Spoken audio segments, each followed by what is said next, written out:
would you say? And we have some very brilliant people representing two exchanges. First time you've ever come together and like, this is going to be very interesting. Well, why don't we do it every day? Bring people together. That's what I'm known for. Bringing people together. So anyway, that's great. Nice having you both. Thank you, everybody. So let's see. The status is we have the press. They don't want to know anything about soccer/football. Fortunately, they won't be asking any questions on that. Nobody cares about that, right? This is about the Trump accounts, which are absolutely incredible for children. Children can, at the age of 18 and after, become very wealthy people, come into the world with essentially no money, and end up at a pretty young age being very rich. And that's something that we wanted to do, this country's wanted to do for 25 years. Michael and Susan, you've been so great. My Gerstner man has been so fantastic. You pushed everybody, it was so good. And I just want to thank everybody. It's a great honor. We'll have a little fun, and we want to be exactly on time. Are we allowed to be 15, 20, 30 seconds late? Typically, no good, Jeff, right? And I'm going to ring that bell. And does that bell, does it stay in the White House? Because I'm not giving it back. We're going to put that in the middle of the new ballroom. I'm not going to give that bell back. It looks to me like it's going to stay. It's staying here. Well, we'll watch the clock. Thank you, Mr. President. So gracious and great to see you. Great show this weekend. Thank you. I was down in your box. Oh, the show was enjoyed it. Thanks. The speeches in Mount Rushmore, etc. Great to see you, sir. I did. Hi, everybody. Let me get over here. Yes, thank you. Thank you very much for today. Okay, I'll get over at the bell, right? Yeah, I'll introduce you, sir. I want to stand next to these soon-to-be very rich people. Good, so we'll get going, and good morning. I'm grateful to be with you on this historic occasion. The American dream belongs to every child, and today we are equipping the next generation with the right to claim their rightful share of it. Through Trump accounts, our president is creating an ownership economy where all citizens become shareholders. 38% of American families do not have any exposure to our great equity markets, but with Trump accounts, over time, we can get that number to 0. Already, 6 million American children have signed up. 86% of them with families earning less than $200,000.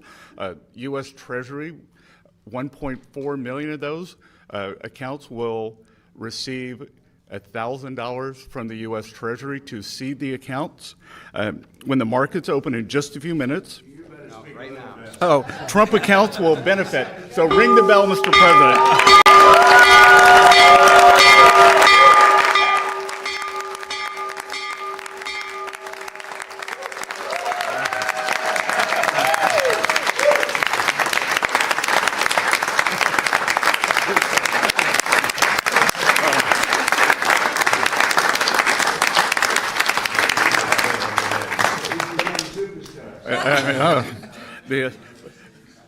So I will just finish by saying, on the eve on the heels of our 250th anniversary, that this will be one of the president's most enduring legacies, and the great bounty of this will go for generations to come. It is my privilege to invite President Trump to speak after we had two firsts today. First time we've ever had the New York Stock Exchange and NASDAQ. They do a joint opening, and first time we've ever had the opening bell run in the Oval Office. So, Mr. President.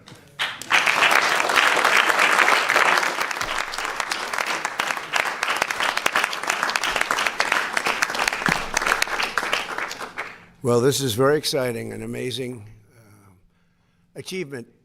People, we don't know this, Michael, but people have been trying to do this for 30 years, and they were so generous. He put up, and she put up, I think she more than him, maybe.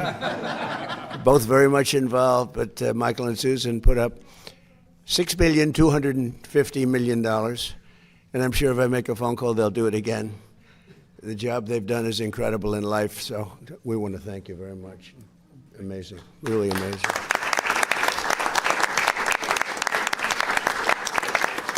And our friend from Micron, by the way, called me on Friday, and he said Micron's putting in $250 million, and he's done a phenomenal job.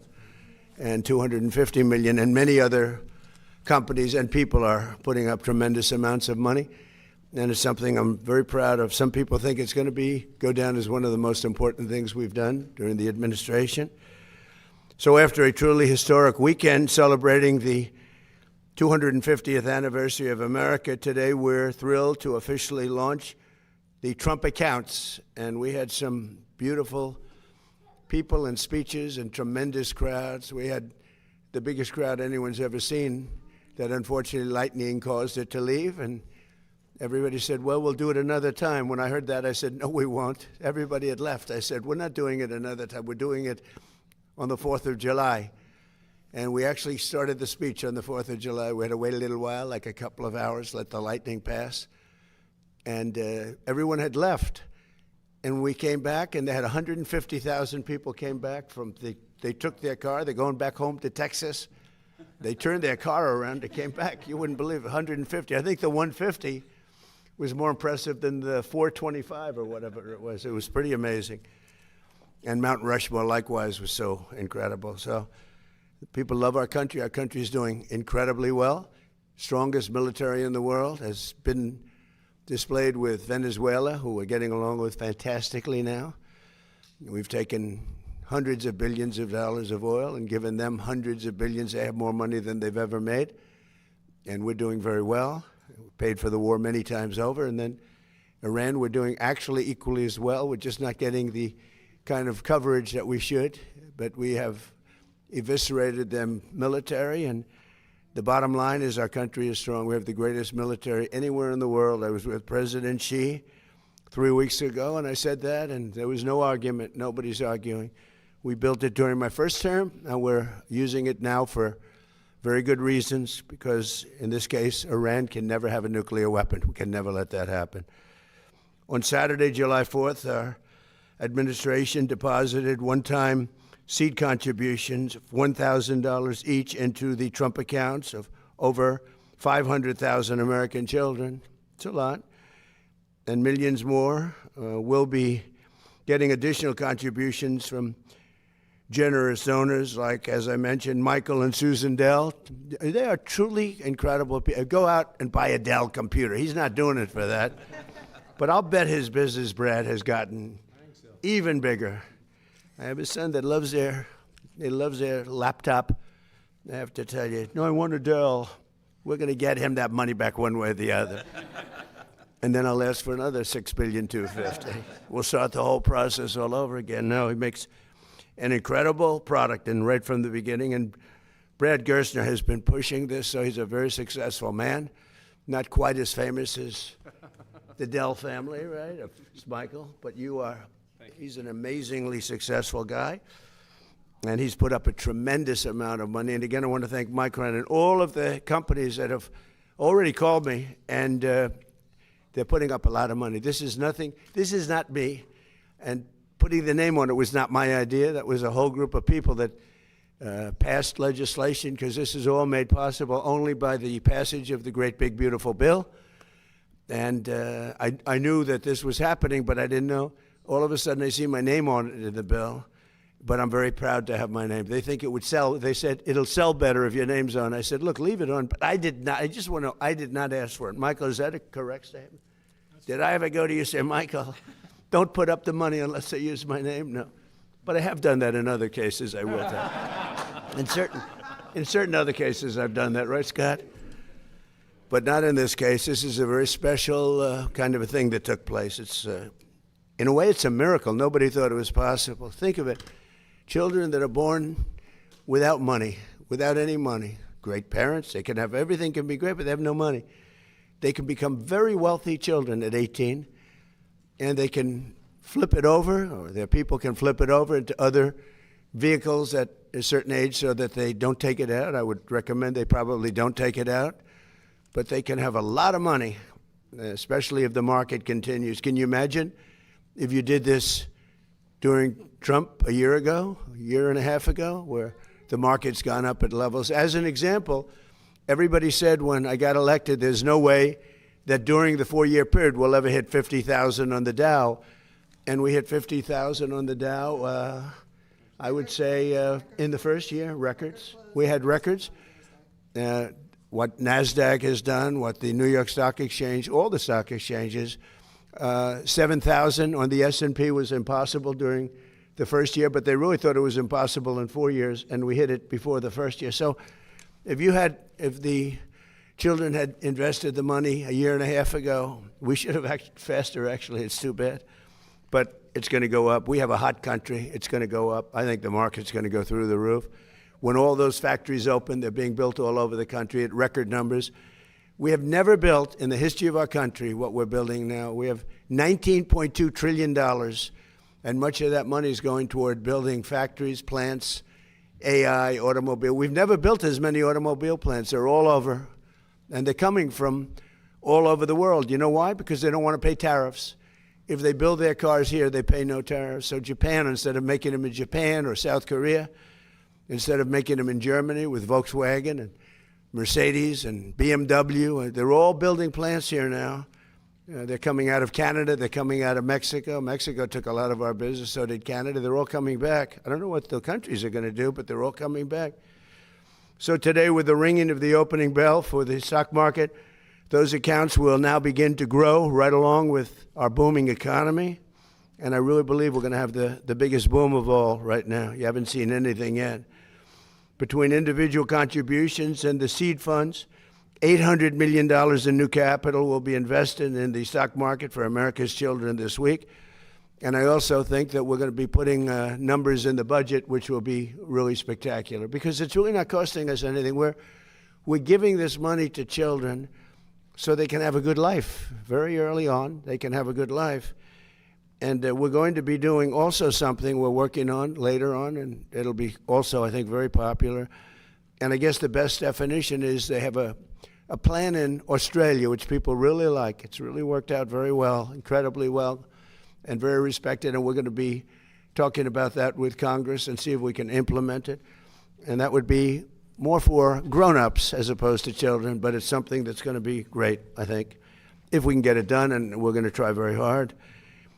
But again, I want to thank Michael and Susan, Brad, and his son Lincoln, as well as Secretary of the Treasury, Scott Bessent, who has really been an incredible. If you're casting a movie, you put him as the Secretary of the Treasury because he's central casting. Do we agree? Wouldn't you say? More importantly, he's done a great job. SBA Administrator Kelly Loeffler, who's been phenomenal. Chairman of the SEC, Paul Atkins. Paul, thank you. What a job you do. You know, there's always been a problem there, and with you, everything goes smoothly. Although I have to say, Jay did a very good job also, right? During my first term. But Paul's been incredible. Everybody wanted Paul, and he's exceeded expectations, I will say, and everybody knows it. Thank you, Paul. Great job you're doing. Director of the National Economic Council, Kevin Hassett. I didn't want to lose Kevin. I said, Kevin, you're at a huge disadvantage because selfishly, for a certain other position, and we had the two Kevins, and they're both great. And a friend of mine, Ted Cruz, we fought each other for a while, and he's a very tough competitor, and we became friends. We were actually great friends before the campaign, and everybody said, will this ever end? In fact, he was doing a rally. He said, could we do a joint rally? That's like you people doing a joint bell ringing. It's like crazy, right? But he said, remember we did the joint rally outside in Washington. We had a big crowd. And the media was saying, will it ever end? I said, it will, but not yet. But it ended. But then it came together better than ever before. He's done a wonderful job as a senator, highly respected. In fact, somebody said, would you ever appoint him to the United States Supreme Court? Because he's a brilliant lawyer, Ted. I said, well, he's the only one I can think of that's going to get 100 votes. All Republicans will vote for him. All Democrats will vote for him because they want to get him the hell out of the Senate.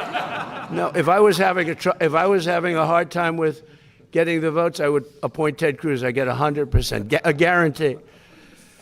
But when you look at all of the different things that have taken place, and you look at the international nature of what we're doing, because these are all international companies. So many I can't mention because they're too big to mention. The kind of money that's being invested is really, really incredible. So again, I want to, just because they're friends of mine, but the Exchange CEO, Jeffrey Sprecher, is here today.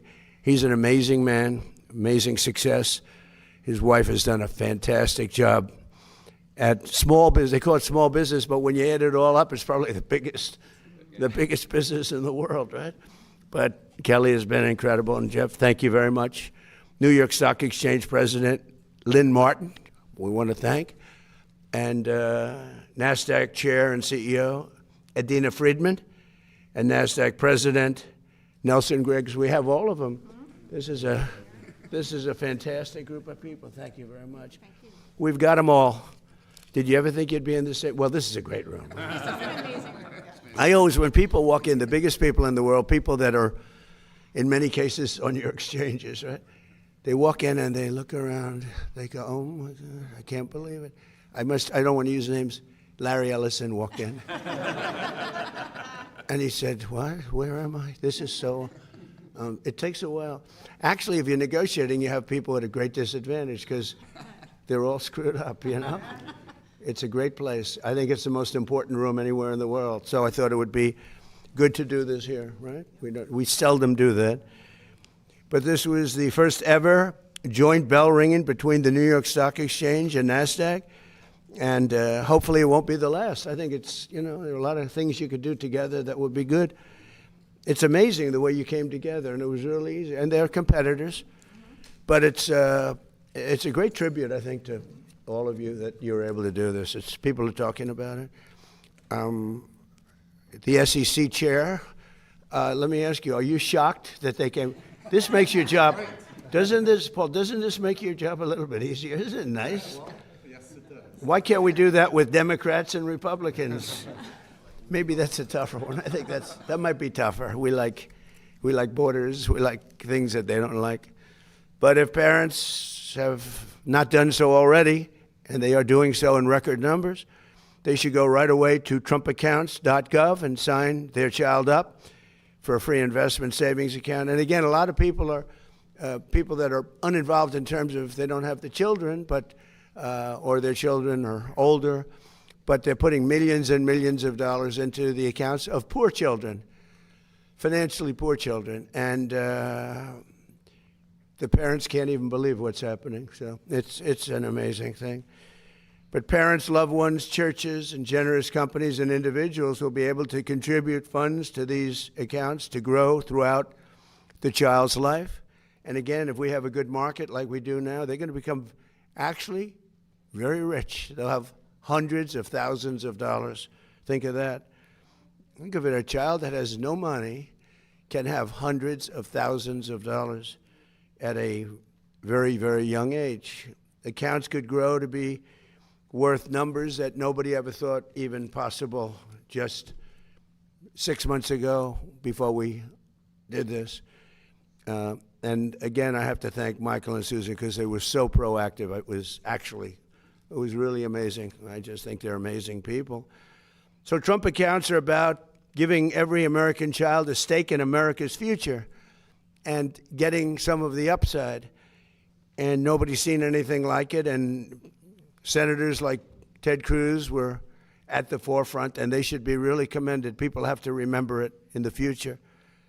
It's like so many things I did were so good, and that's only got a 2-year life. Like, as an example, Kevin, I closed the border. We have nobody coming into our country illegally anymore. And I want to make it in my speeches. And they say, "Sir, nobody cares about that. You've solved the problem."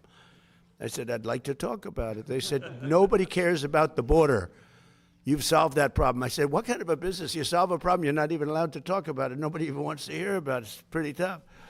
But this is something that they're going to be talking about for a long time because this is going to grow to levels that I think people have no idea. I already see the numbers.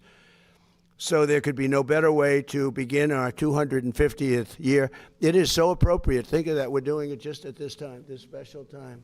It's pretty amazing. So I'd like to maybe ask Michael Dell to come up and say a few words, followed by Lynn Martin and Adina Friedman and Jeff and some of the people that had so much to do. I'd like to have our great Senator, Ted Cruz, say a few marks, and anybody else that wants to. This is a big celebration. This is a much bigger situation than anybody can imagine. And then we'll take a few questions, okay? Thank you very much. Go ahead. Michael, please, why don't you start it off?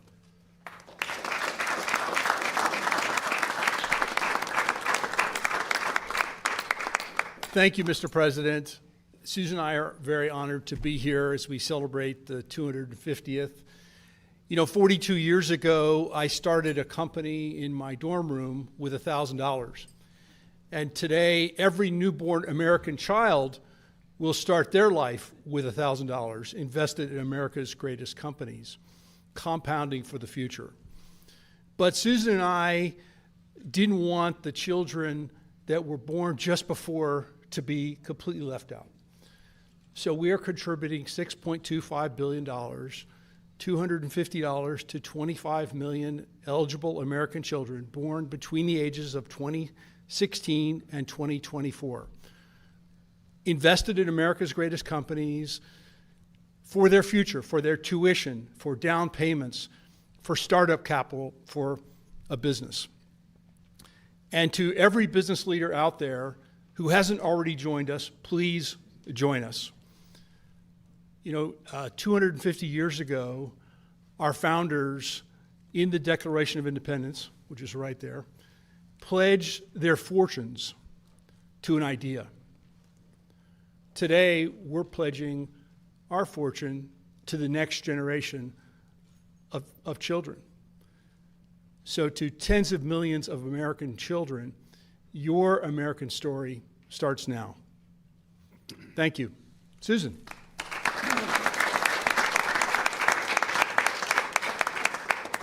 Thank you, Mr. President. I am so grateful to you for making the Invest America Act happen. You have made investing in America's children such an important initiative for our country. These accounts are a statement of belief in our nation's young people, and believing in our country's children matters enormously. The incredible leaders of our future leaders of our country are the young children that we are raising today. Investing in America's children essentially means investing in our future. It's an investment in America's ability to grow, to lead, and to compete for generations. Michael and I have believed in this idea for a long time, and seeing this become real is fantastic. A child that has a financial account in their own name is a child who has so many more opportunities and hope. And as a mother, I know that every child deserves that. So parents, claim your child's Trump account today. Years from now, your child will thank you for it.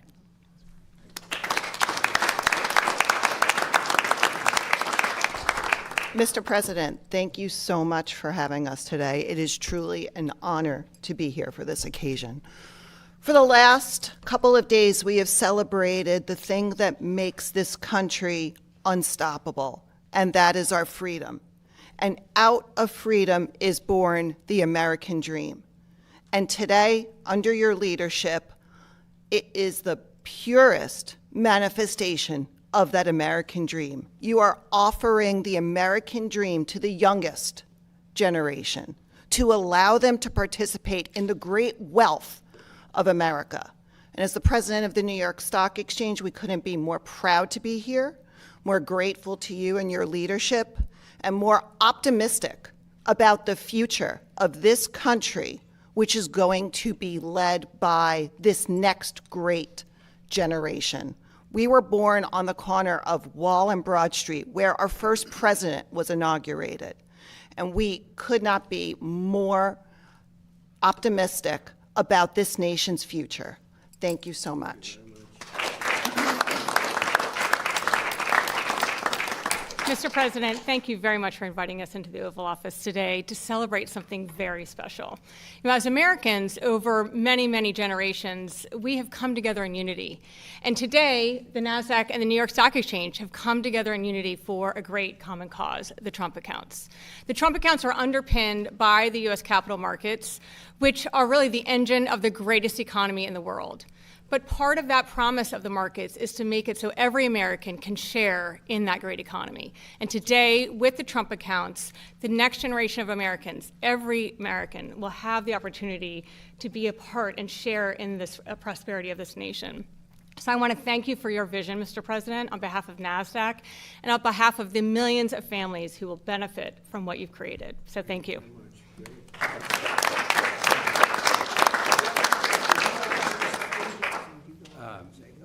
So hi, I'm Jeff Sprecher, the Chairman and CEO of the parent company, the New York Stock Exchange. One of the things that we celebrate on Wall Street, and we all in this room, we talk about Wall Street as the capital markets, and I don't think people realize that partly why Wall Street has its prominence is that our first president was sworn in on Wall Street, and the New York Stock Exchange was started to finance a brand new government and a brand new vision for a country.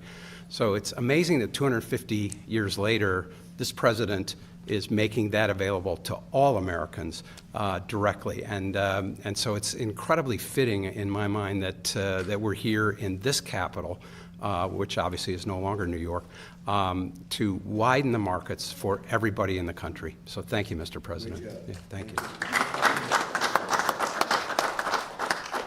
Mr. President, thank you for having us here. This is truly a remarkable day, remarkable setting for what has been a historic event. And at NASDAQ, every day we get to see brilliance come through the doors. Companies that have created jobs, that have created an economy, and now the fact that's able to be shared for all these children is just a remarkable, remarkable feeling to be here and to look what we've created. So congratulations. Thank you. Great job. Thank you very much. It's great to be here, Mr. President. We wouldn't be here without you. It was just over a year ago that Michael and I shared with you the idea for the Invest America Act. We had been working on it for 4 years. We had tried to get it done under a prior administration. Kevin and I met in the Speaker's office some 3.5 years ago on the idea. It took this president and his entrepreneurial courage less than a minute to say, this must happen. This is the whole purpose of my presidency, the Main Street agenda, the 70% of people who have been left out and left behind, who feel they're no longer connected to the American dream, and he called the Speaker and told him to put it in the reconciliation bill. That, my friends, is leadership. It doesn't just happen. In fact, it rarely happens in a place like Washington. And his courage and his leadership of this administration, and then the great partnership of my friends Michael and Susan Dell and so many others, to bring this to fruition. But let me be clear. Today is day one, Mr. President. We're committed to the next 250. And what that means is not 1 million kids in America, not 2 million kids in America, every child in America. All 70 million kids under the age of 18 deserve to have one of these accounts. We're going to get the accounts open for them. We're going to get them fully funded. The outpouring of support from America's corporate leaders, small business leaders, moms and dads, great philanthropists, we believe will raise over $100 billion for America's kids over the course of the next 12 months. This isn't a program. This is a transformative platform. Think of 1935 Social Security scale platform. Over the next 15 years, over $2 trillion will go into the pockets of kids and families that would have otherwise had zero, that would have been left out of America's capital markets. That is a legacy worthy of the great mission of this administration, and it would not have happened without you and the leadership of your administration. So thank you.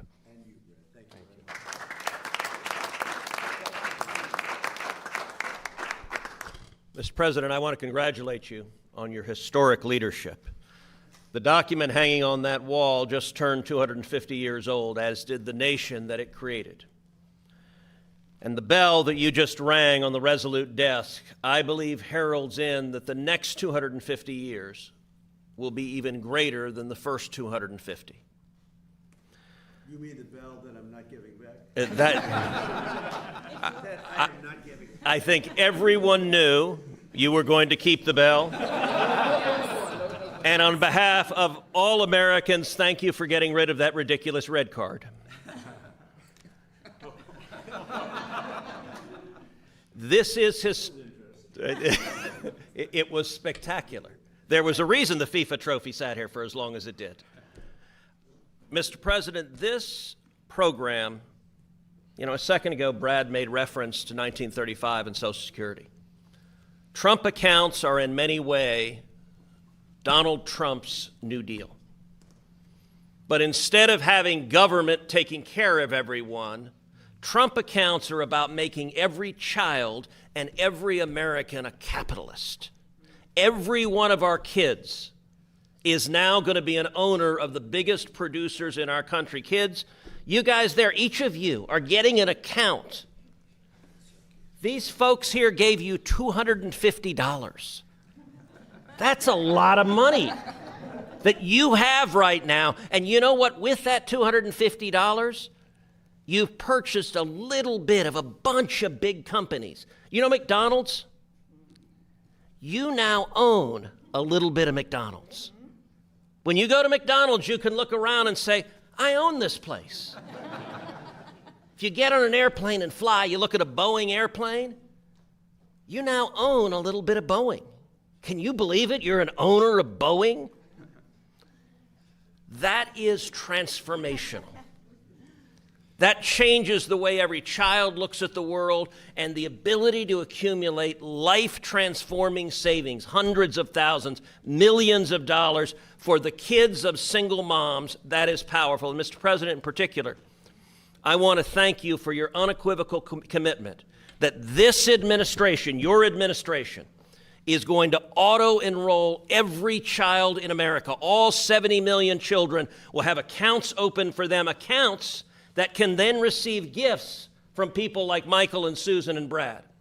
Accounts that, let me say to every parent at home, please right now go to trumpaccounts.gov. Go to trumpaccounts.gov, sign your kids up. To every employer, if you're not contributing to the accounts of the employees of your kids, do so now. Match their contribution, double their contribution. And to philanthropists, go adopt a state. Go adopt your city. Go adopt a school. Go say, the kids in my community, the kindergarten class here, we're going to help them get started. This is a moment, I believe, transformational to make sure the next 250 is even better than the first. Thank you, Mr. President.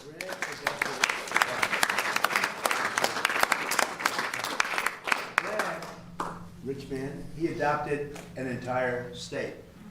Yeah, so I'm from Indiana, and we're going to add $250 following Michael and Susan to all kids in the state of Indiana under the age of 5.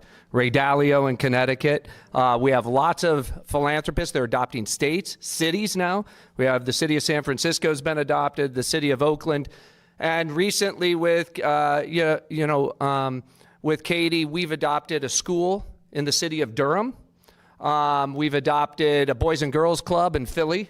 We've adopted, a Big Brothers Big Sisters in Newark, New Jersey last Wednesday. And it's all to show the country the art of the possible. When you create an open source platform, anybody can give to anybody. These accounts have a QR code in them, and somebody sends you the QR code and you just double click on your phone and money goes into the account. Thank you to Joe Gebbia and the National Design Studio for their incredible work on the accounts. Thank you. So, thank you, Mr. President. Paul Atkins, Chairman of the SEC. So this is an amazing day, and really I salute you and Senator and Secretary Bessent for all that you've done, to help these accounts go, and then the philanthropists who have also put money into it. But the Senator has it exactly right. We have to remember that all the folks who signed that document 250 years ago, they understood well that America was actually an investment before it was a nation. So joint stock companies were stood up in England and France and the Netherlands to establish New Amsterdam, for example, now New York. and to support the people there. So that is in our blood as a nation. And everywhere I go around the world to talk to my counterparts, finance and other regulators around the world, they always ask me, how do we replicate America's whole ethos of investment and risk-taking? Well, this is exactly how to do it. And as the Senator said so well, for the next generation to have a feeling that they have a real stake in our economy, in the products that are made for their benefit and for the benefit of the world, frankly. So I think it's an exciting day. Thank you very much for your leadership, and I'm really proud to be a part of it. Thank you very much.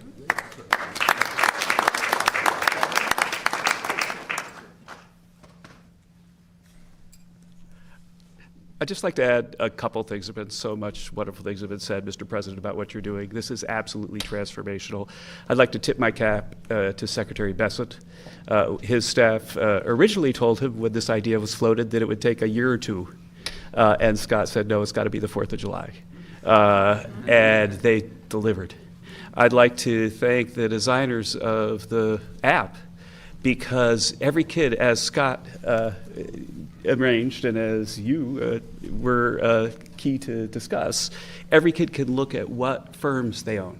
So it's not just going to say S&P 500. It's going to be you have a little bit of this, you have a little bit of that.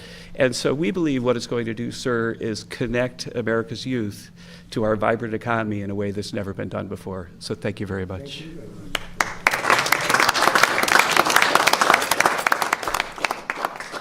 So everybody, we thank you. And the press has been very kind about this. This is one they have a hard time attacking. You know, we're all in this together. You have children. A lot of those children already, they have their accounts. We're going to see tremendous money come in from wealthy people and pretty wealthy people and very wealthy companies. And I'm getting calls from everybody to put money in. And they're going to put tremendous numbers of dollars in. And these children are going to have actually accounts. They're going to learn about finance a little bit. They can watch it. We're going to all watch it grow together. And we're going to have a whole different planet when they turn 18. It's going to be a lot different when you turn 18 and you have no idea what's going on and you have no money and no hope. They're going to have great hope. It's the American dream. It's a big part of the American dream. So, again, Michael and Susan and Brad and everybody that has worked so hard, it's an honor to be. This is truly an honor to be involved in something that's pioneering, but really not, because for so many years, I said for many, many years, decades, they've tried to do it. They've never been able to pull it off. So I just want to thank all of you guys. And I think it's such a great tribute to come together. So people said, no, there must be a mistake. You mean you're having separate meetings? I said, no, just watch at 9:30, right? So it's a great honor. And thank you for being so fair about it. So we'll take a few questions, please. Yeah, please. On July 4th, struck Kyiv and killed innocent civilians. Why isn't he feeling any pressure after speaking with you? Well, I think he does feel pressure. He wants to end it, and Ukraine wants to end it, and we're in talks, and we'll see if we can get it ended. It's a terrible thing. I ended 8 wars, and this was, in my opinion, going to be an easier one because I know both heads. I didn't know most of the heads. I did India. I did Pakistan. I did others. That could have been a real bad one. Nuclear. That was going to be nuclear. It could have been, as the Prime Minister of Pakistan, could have been 40 million people would have been killed, maybe 50 million. They had shot down 11 planes. It was raging for 4 days, and I got it stopped. And I did that. But this is one that I think we're getting much closer than people realize. And President Putin wants it to end. I will tell you that very strongly. A good call. And President Zelensky actually wants it to end now. And we're going to be going to NATO, and we're going to be talking about it. And I think we're going to get it. I think we're going to get it ended. It's been a terrible situation. Think of this: 25,000 people 2 months ago. 25,000 people were killed. 1 month, soldiers. Last month set the record. 36,000 people were killed in 1 month. Young soldiers, they go off to war and they're dead before the first weekends. It's drone technology. Michael, who would have thought that drones would have become such a factor? And they're killing machines. It's amazing. It's amazing. You hide behind a tree and it goes and gets you. And I've seen scenes that I don't want to see. I don't want you to see them on that battlefield. You know, you hear about the Civil War, you hear about all of these different terrible wars, but this is really horrible. So I had a very good call, and I think we're getting close to getting it done. Mr. President, on the economy, there's been a refocus, it seems, in June to talk about your economic policies. When do you think that message will change the perception of Americans related to the economy? Well, I think people know. Look, oil is now at a level that it was, I think it's even lower on a barrel basis than it was before we started. We've gotten concessions. Now, they have to hold those concessions, but there'll be no nuclear weapon. We're going to be getting the, as I call it, dust, the enriched material, nuclear dust, I call it. Seems to have taken off, but it's enriched material. We're getting it. We're getting it. I went in for one reason, very strongly, that Iran cannot have a nuclear weapon. I'm not looking for regime change, although this is regime change. The first regime is gone. The second regime is gone. And I think the third regime is more reasonable, but we'll find out. But we've destroyed their, as you know, completely destroyed 150. They had 159 ships. Every single ship is at the bottom of the sea. We've completely destroyed. They don't have one airplane. They don't have radar. You know, one of the reasons we kept the oil down, because a lot of people said, Kevin, and a lot of people were saying that oil could go to $300, $350 a barrel, but one of the reasons that prediction wasn't right is we were taking out on average of 10, but sometimes less, sometimes more. 3 weeks ago, we had a night, 22 ships came out of the Strait, and the famous Strait of Hormuz, nobody ever heard of, but that is some big money machine, I'll tell you what. When you look at the numbers, Michael, that makes everything look small. No, wait. And we took out so much oil that people didn't know, and it only took a month and a half. They finally found out. They had no radar because their radar was destroyed. So we took them out late at night with no lights, with no nothing. And our great Navy, which did the greatest blockade anyone's ever seen, not one ship got through in 2 months. And we then freed up the blockade because we're close to maybe making a deal. I don't know. We'll make either. Look, we're going to win one way or the other. We're either going to make a deal or we're going to finish the job, okay? And it won't be tough to finish the job. I'd rather make a deal because I don't want to affect 91 million people. We can knock down their bridges in 1 hour. We can knock out their energy supply, all of those big plants that they built, big, beautiful, modern plants. They had a lot of money. They don't have any money now. We haven't given them any money. But we can knock out their electricity and power generating plants in, I would say, a small part of an afternoon. Every plant will be gone. And they know that. They know that. Please. Daniel, go ahead, please. Go ahead, please. Thank you so much. No, right behind you. You know why? He's a friendly voice. Go ahead. I wanted to thank you first and foremost for the Trump account. You see? That's what I call a reporter. He's actually a great reporter. So he'll directly benefit from the account. Good. Thank you. Fast forward 18 years from now, and a lot of these kids are 18, and they look at the Trump accounts and they see hundreds of thousands of dollars. What lesson do you hope they'll walk away from and think about you regarding this program, and do you think this will go down as one of, if not the signature policy achievements of your I hope so. I think it will. I really believe it's going to be one. I think we've done a lot of great things, but I think this will be one of the top. It's going to teach children to be entrepreneurial as opposed to the threat of communism that you're seeing a lot. This is not social democrats, by the way. That's a beautiful, we're social democrats, they say. They're not social, they're communists. They want to destroy our country. We're not going to let that happen. But this helps, even from the parent standpoint. You know, they see their child getting richer and richer as the market goes up. If it goes down, they don't lose anything. They make money. They have money. But if it goes up, they could become actually rich. And the parents are going to be watching, and we're all going to be watching, and we're part of a very big and very beautiful game. It's going to bring them into the mainstream. It's going to bring them into recognizing, like Michael Dell. I said, how the hell did you start this thing? What he built is incredible. Now his product is great. But as he said, he made them, I guess, laptops. He made a better laptop on his bed in a dorm than they sold in the store. So he started selling them, I guess, probably during college. I don't know where the hell you started selling them, but you sold a lot of them. And it just cascaded. And then his greatest deal was he met Susan, and she probably guided him beautifully.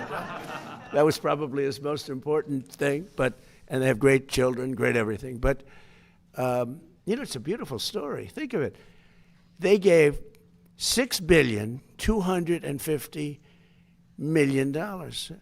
And there's a rumor he's giving more. I don't know if it's true. I'm not holding him. I mean, it's hard to say fake. How about doubling up, right? But think of that. And started with no money. He had a great brain, which is, that's better than money, I think. But, it's like an amazing story. And that can happen with other people. Maybe not to that extent. Maybe there could be a few to that extent, but not to that extent. But that can happen with some of the people here, some children living in poverty. It can happen. And now they have a real chance. It's a big thing. It's a big thing. Yeah, please. I wanted to ask you, can you describe your phone call with Gianni Infantino about the red card? And Belgium is appealing the decision. What's your reaction? You're asking me about the whole soccer thing? So, yeah, I did. I spoke to Gianni, who's highly respected, who's produced the most successful World Cup in history by, they say, 4 times. This isn't just a success. I actually said, Johnny, we've got all these games. Each one is turning out to be a Super Bowl. And we have all these games. When you think of it, every game is like a Super Bowl. Yes, I watched last night. What a game that was with Mexico and England. I mean, 2 countries, I don't know the players, although I think Kane is a great player. See, I played golf with him, and I like him a lot. He's a good golfer. But he's really great. But I watched, and no reason for me to watch, and you couldn't take your eyes off the game. Because I said, Johnny, you have all these games, because they added games. In a country where really it's not our main sport, to put it mildly. And this has been 4 times more successful. He told me last night, the numbers are 4 times greater. They think 50 or 60 million people are going to be watching the game tonight. I mean, this is getting to be Super Bowl numbers. But you have a game tonight, and they think they're projecting a minimum of 50 million people watching a game. We call it soccer. It's called football, I guess, but we can't really call it football because it gets there's a little confusion. So yeah, you call it soccer. We're the only ones that do that, but we have football, and football's great. But I've never seen anything like it. So I saw the play, and I'm a person that loves sports and was a good athlete, and I understand sports really well, really well. And that wasn't a foul. That wasn't even an infraction. That was 2 guys running full speed that happened to crash into each other. You can't take your foot and properly place it on somebody else's foot when you're going, no, these were 2 great athletes that got tangled up, and this referee, who is a little bit suspect, if you check his past, I don't want to say that because I don't like to create controversy, but very suspect. If you'd like, I'll provide you with the past. He made a call that nobody could believe. Even people on the other side, they say, oh, we got lucky. Wow, and it's very interesting. They say they don't show them in slow motion. And I never realized that. I never heard of that before, that they're not allowed to review in slow motion because it's so different. Because you'll take 1 little quarter of a second and you'll see that a hand is touching a neck, or you'll see something. Whereas when you see it in fast motion, it will look like 2 guys collided, which is really what happened. They got sort of entangled. He didn't do anything wrong, and he's our best player, or one of our best players, a very vital player. And he gave him a red card. I didn't know what that meant. I didn't think it meant much. Then I started hearing that means he can't play in the next game, at least in the next game. I said, boy, that's a big, if it happened to another player, it would have been unfair. But when they take your best player, or just about, they have some great players, and they say you can't play, that's very unfair. That's, it's one thing to penalize somebody for the game, but how do you penalize them for a game that hasn't been played yet? It's very unfair. You can't do that. So, yes, I asked for a review by FIFA. I spoke to a man who's highly respected, and by the way, whose level of respect has gone up tenfold. And he was good before this started, but you know, he really pushed it in this country. I'm the one that got them to do it. It was not Biden. Biden was asleep. I got him to do it. In fact, it was very sad because I got him to do it.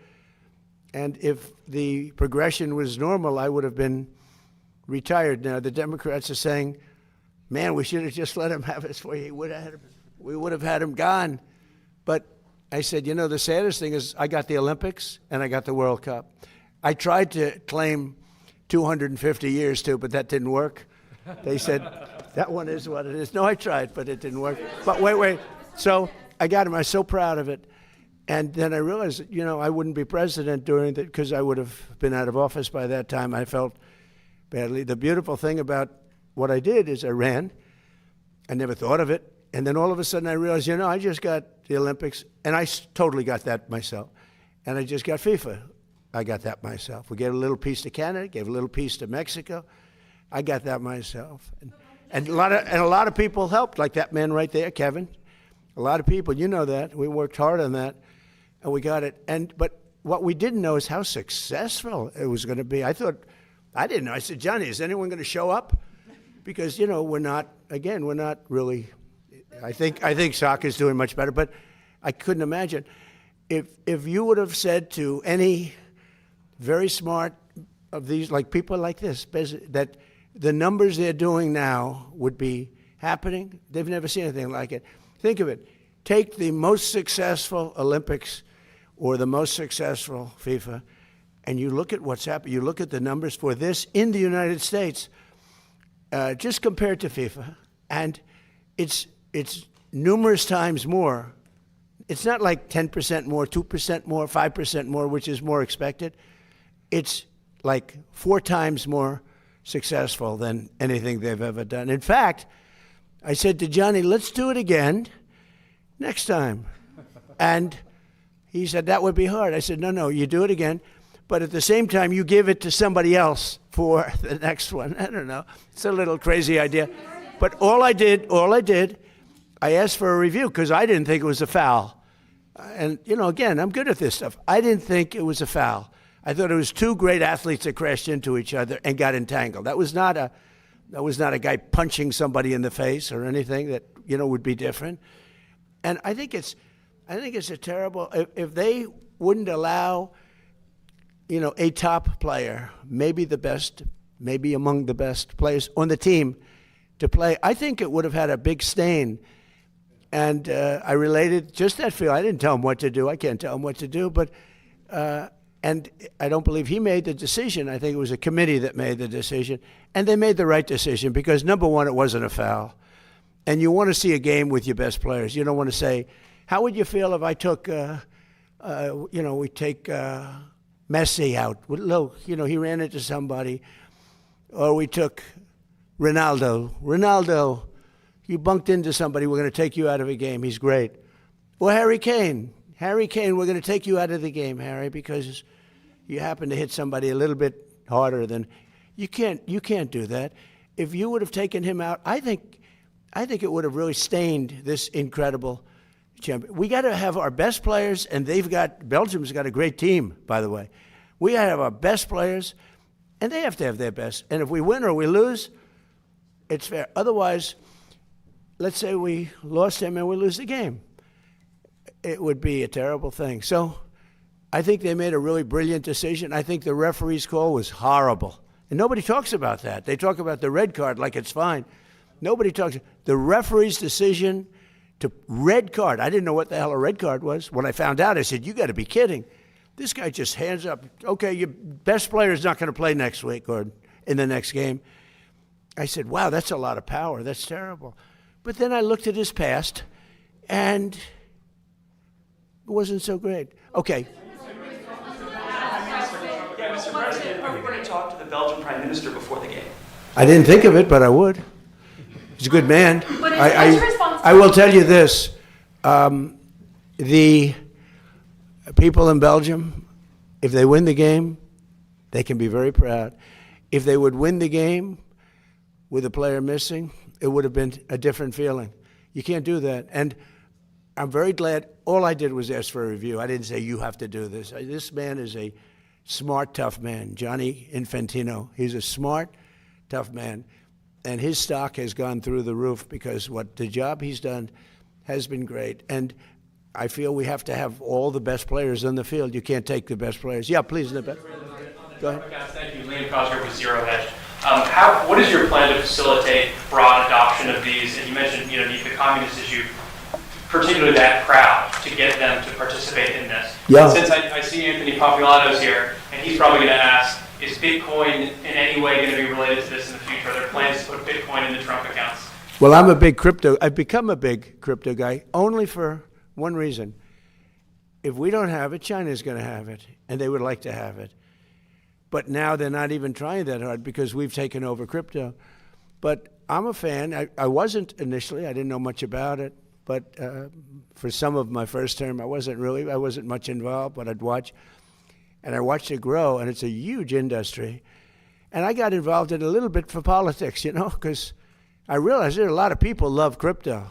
And even me as a businessman, I'd see a lot of money starting to come in with Bitcoin and, the different forms.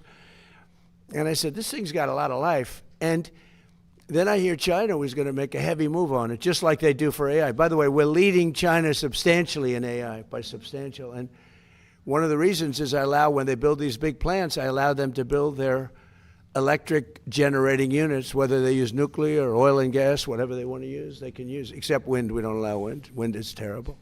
It just doesn't work. It's too expensive, no good, bad for the environment. But and they're building their own plants with some of the greatest electric producing plants that you've ever seen. I mean, they're teaching the companies that produce electricity, they're teaching them how to do a plant. So that was my decision. That was my idea, because we have an old grid.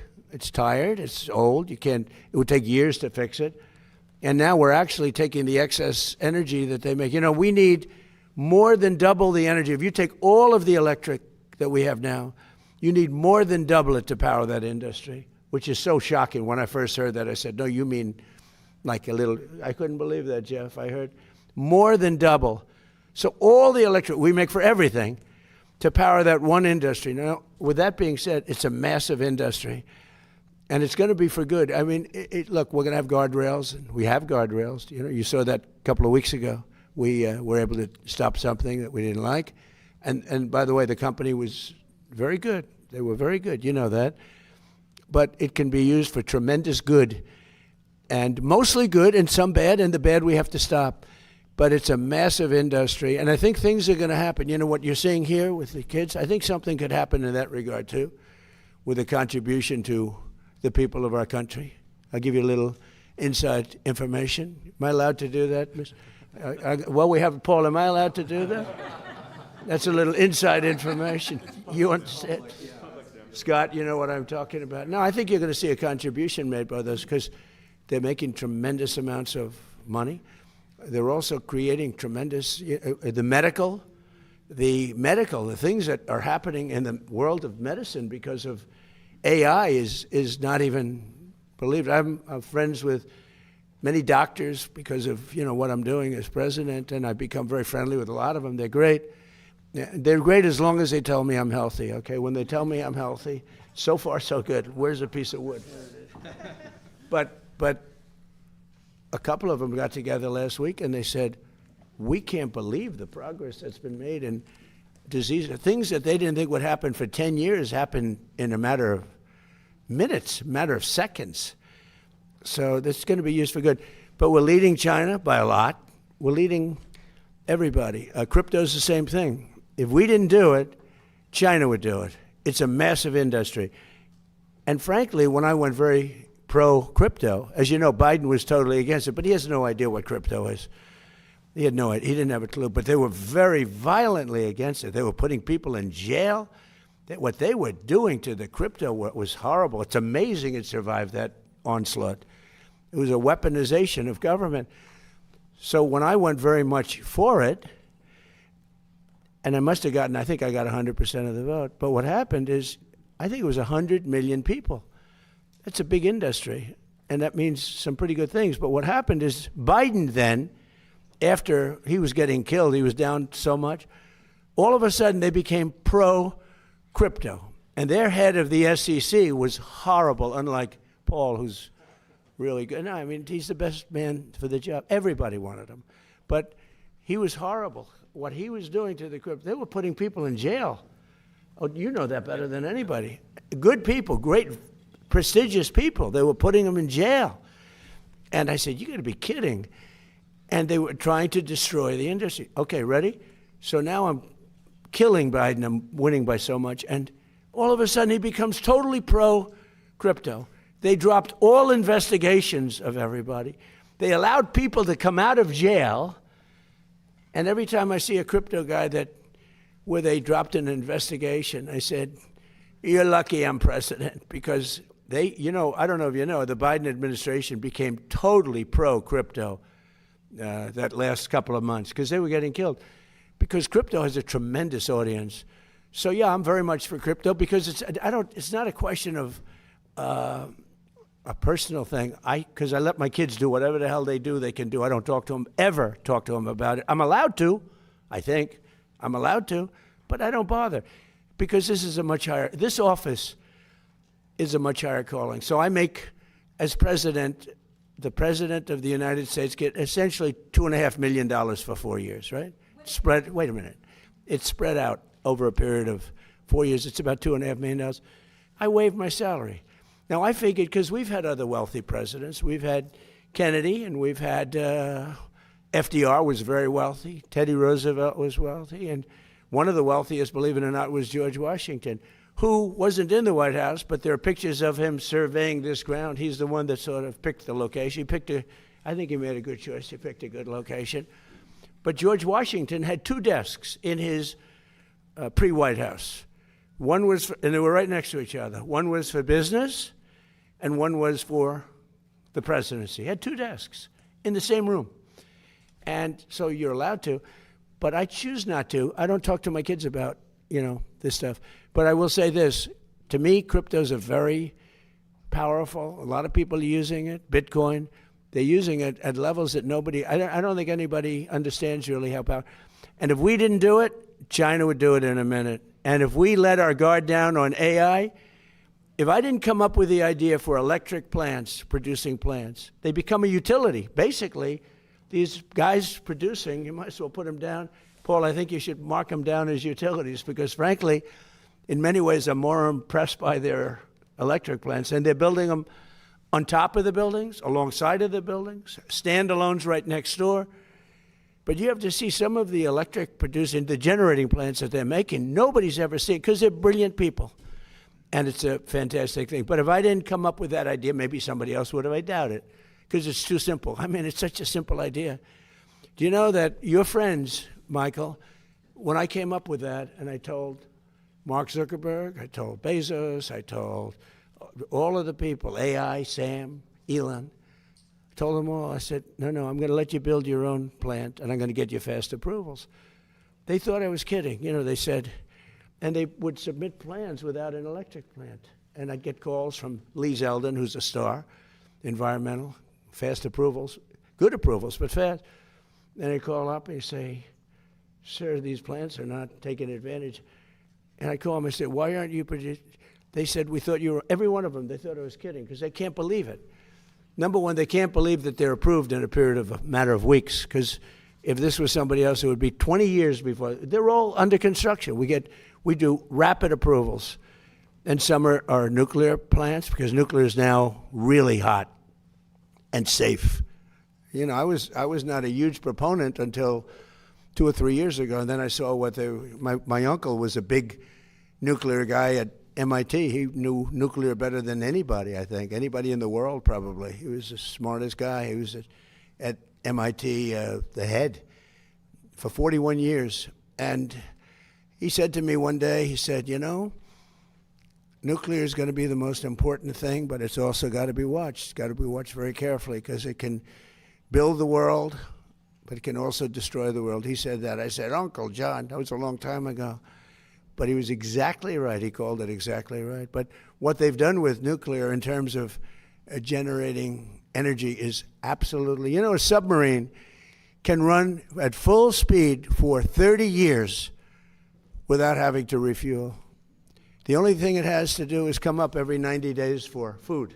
They can't solve the food problem. But think of it, a submarine, without having to gas up, can run for 30 years at full speed without stopping.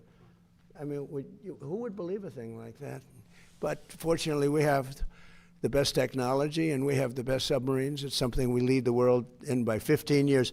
Any other questions? Go ahead, please. Thank you so much, Mr. President. What? I said thank you so much, Mr. President. Jennifer Schonberger of Yahoo Finance. On the Trump accounts, SpaceX president has said that she's going to donate shares to the Trump accounts. Have you spoken at all with Elon Musk about further share donations as well as other corporate leaders? I speak to everybody. About share donations Yeah, specifically? look, I'm like a cheerleader for geniuses. I love geniuses. I love high IQ people. He's a high IQ person. I love high IQ people. And I speak to Elon, I speak to Mark, I speak to Jeff, I speak to everybody. By the way, in the first term, less so. In fact, at my first inauguration, none of them were standing behind me. They were just the opposite. And now at this last inauguration, every one of them was standing behind me. It was sort of amazing. No, I speak to all of them. And I encourage them. I want them to be tremendously successful. Now, there's a thing called TikTok. Have you heard of it? I was watching a show this morning, Maria Bartiromo. She's fantastic. And on her show, they were talking about the dangers of TikTok. And it's Chinese, a whole thing with spying and what they're doing with it. Well, except it was announced about 2 days ago, the new numbers just came out. You know who the number one person in TikTok is by far? Trump, me. I just got, I'm number one. Like Taylor Swift was number 11. I'm number one in TikTok by far. And the numbers just came out, and I said, well, I'm hearing about how they influence. They're talking about their tremendous danger because they influence, but if they influence so badly, I mean, I'm saying all things like I love our country, we got to stop communism, we got to this and that, we're doing a lot of things, but I'm by far number one. It was sent to me by, the list comes out, number one, number two. I was number one by a lot. So I guess maybe, I don't know, maybe they're bad, maybe they're not. I know one thing, great American people, tremendous business people and companies bought it. I called President Xi and everyone said he was a hard no. He was a hard no, but I said, it's a good thing for TikTok, but it's good for us too. American companies, great ones, own our TikTok and it's very influential, but I'm number one by a lot. So, I hear this thing was on today, Gordon Chang. I like Gordon Chang, but he's always so negative. Nobody's been tougher in China than me, but Gordon Chang, and he's a nice guy. It's like the world is falling down. It's not true. It's not true. We have to be careful because China's a great competitor. But, he was talking about, we must stop TikTok. I'm number one on TikTok. I think it helped me win the election in a landslide, if you want to know the truth. Yeah, please. Are you building a helipad? That's a helipad. Yeah. So for 50 years, we've been landing helicopters on grass. The grass is wet, soggy. The helicopters sometimes miss their little mark. They send people out, Marines. I watch them do it. They march out so beautiful, great guys. They have a piece of metal that he put down. And except for the fact that these pilots are so good, they almost hit the mark all the time. But sometimes they miss. They're half the size of this desk. Think of it, you're landing a big chopper. But, years ago, and they just got produced, but during my administration, they ordered brand new helicopters, the big ones, the ones for President. It's called Marine One. And our other Marine ones are about 40 years old. They're old, like Air Force One. It's time to make a change. And other presidents wouldn't do that because they think it's not good to make a change to luxury, but you got to do it.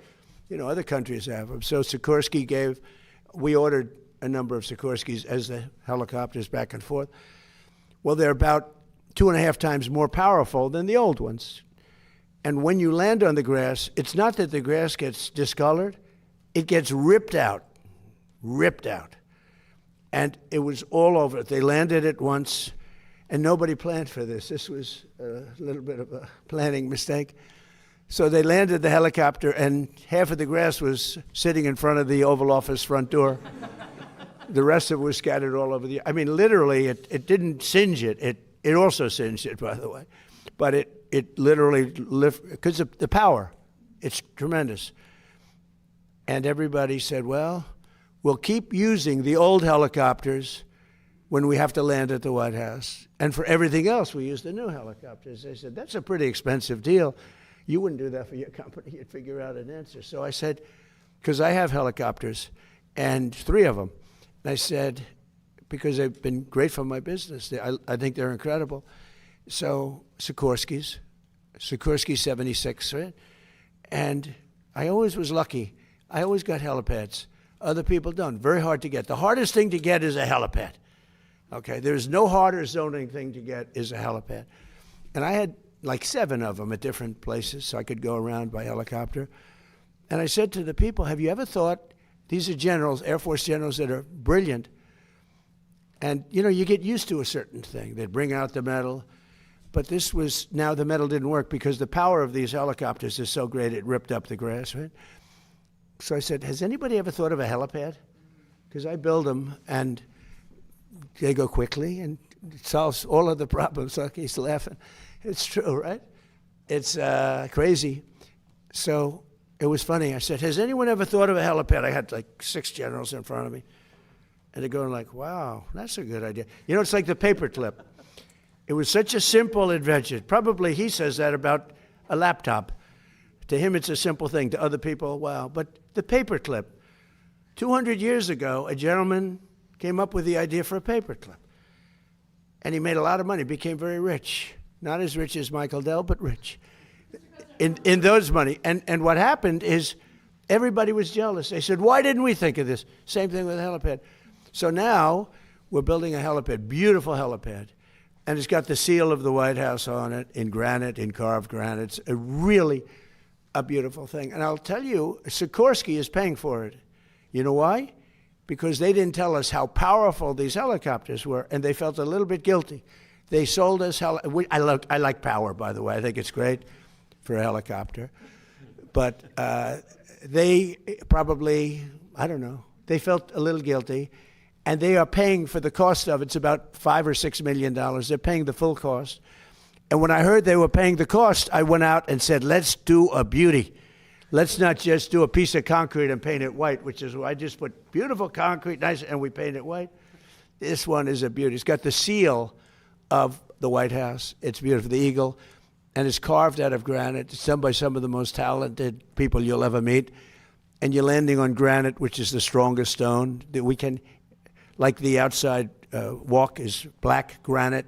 That's 35,000 pounds per square inch. It's got a 1 million plus lifetime. It's the strongest stone there is. And that's being used out there, and it's going to be, I think, really beautiful. And you can see the size. It's going to be beautiful. And it can be used for other things when helicopters aren't landing. You can have other things out there like events. You could have news conferences literally on it because it's the right size. So by doing this, we solve the problem, and we'll be able to finally retire 45-year-old helicopters. Okay, how about 1 or 2 more, and we'll get out. Go ahead, please. Mr. President, about the FIFA decision, millions of American soccer fans are obviously very happy. But what do you say to the critics who say this starts a precedent which other powerful leaders? Well, I don't know. I mean, I can only say this. I had nothing to do with the decision. What I did have to do is, I said, I think that should be reviewed because I watched the play. And he didn't do anything wrong. You know, got to look at, by the way, if he did, I'd feel differently probably. If he punched him in the face, if he did something wrong.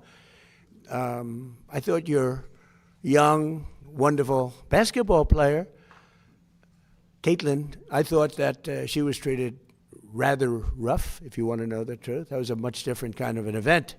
That was a pretty bad event.